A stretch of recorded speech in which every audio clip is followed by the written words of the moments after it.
지금 들으시는 강의는 실사출력기 1강입니다. 만들마루 장비 교육을 수강하시는 여러분 환영합니다. 저는 강의자 K입니다. 오늘은 실사출력기를 사용하는 법을 알려드리려고 합니다. 먼저 교육에 대한 전반적인 안내 후에 장비 설명을 드리고 실습으로 넘어가겠습니다. 만들마루는 광주광역시의 유일한 전문형 메이커 스페이스입니다.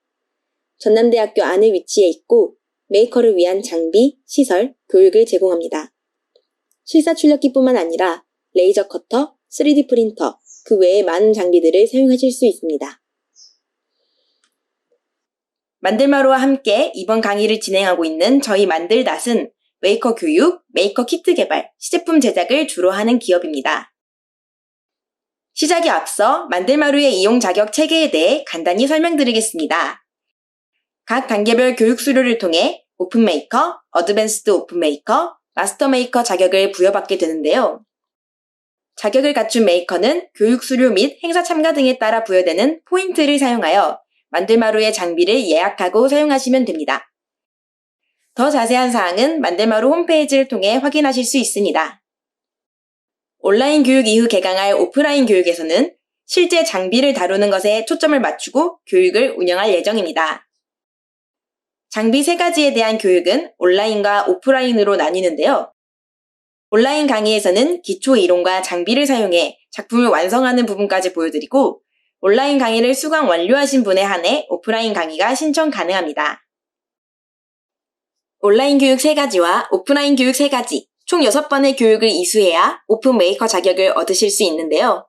오픈 메이커 자격을 얻으신 분들은 만들마루 이용 수칙에 따라 장비를 이용하실 수 있습니다. 온라인과 오프라인 교육 후에 만족도 설문조사까지 응답이 끝나면 장비 교육 한 강의를 수료하신 것으로 인정됩니다.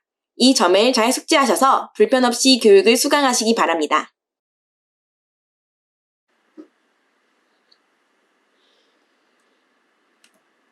오늘 강의에서는 간단히 사진을 편집하고 이를 출력해서 캔버스 액자 시계를 만드는 방법을 보여드리려고 합니다. 이미지 편집 프로그램과 실사출력기를 사용하는 법과 실제 작품을 만드는 과정을 함께 보여드릴 예정이니 끝까지 잘 따라와 주세요. 본격적으로 시작하기 앞서 준비사항을 체크해주세요. 이번 교육은 이미지 파일을 사용합니다. 원하는 사진, 그림 등을 컴퓨터에 저장했는지 확인하세요.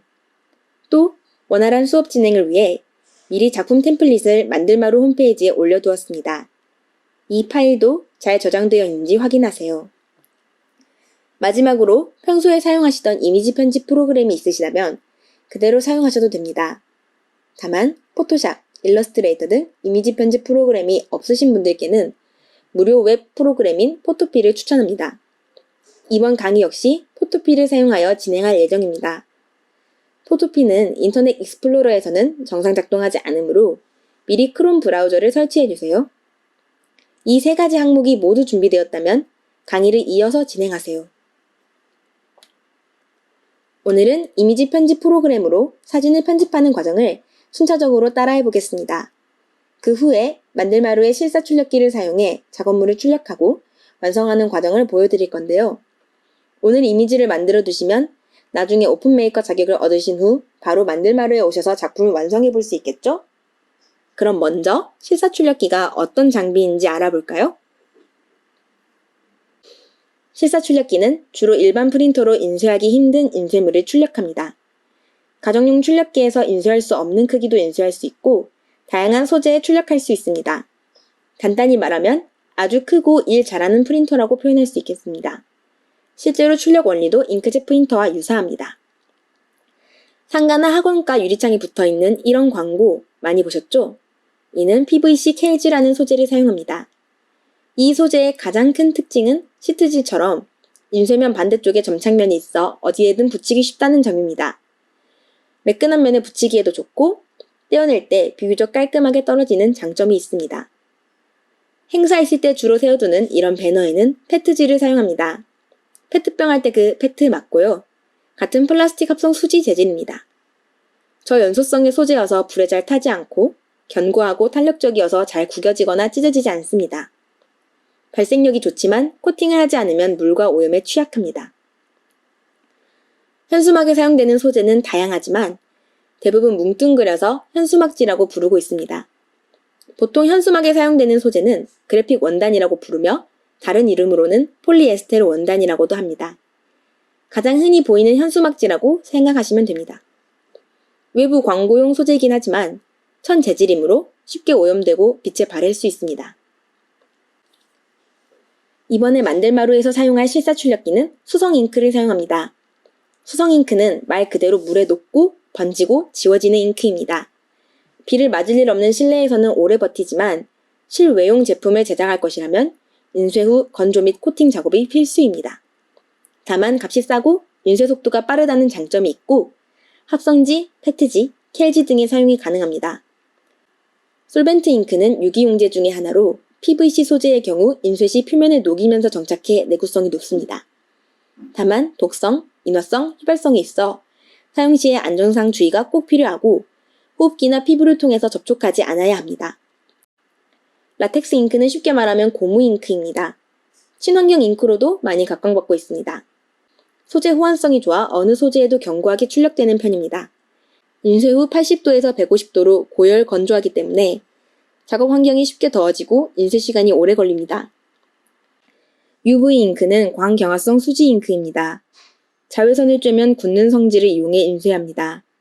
출력 소재에 제한이 없고 흰색 자체를 인쇄하는 것이 가능합니다.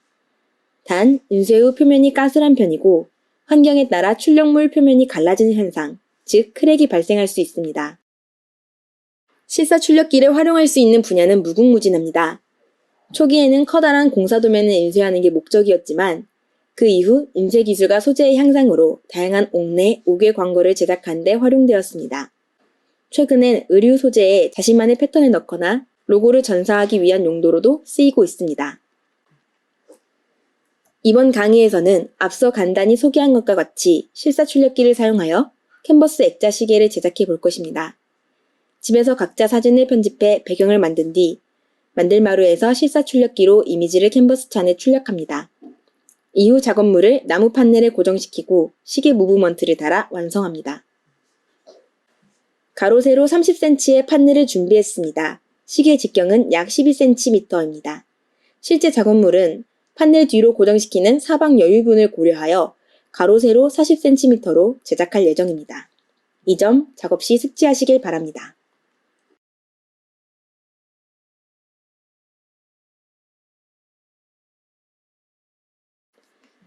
이제 소프트웨어에 대한 간단한 설명을 드린 뒤 실제로 실습해 보도록 하겠습니다. 미리 안내드린 대로 기존의 포토샵 같은 이미지 편집 프로그램을 사용하셨다면 그대로 사용하시면 됩니다. 이번 강의는 그런 환경이 준비되지 않은 분들을 위해 무료 프로그램 포토피로 진행하도록 하겠습니다. 포토피는 포토샵과 기능이 유사한 무료 프로그램입니다. 이제 포토피 홈페이지에 접속하셔서 메인 화면을 띄워주세요.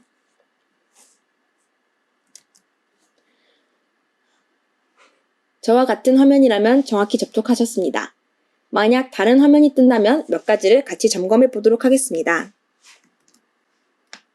첫째로 주소를 올바르게 타이핑했는지 확인해 보세요.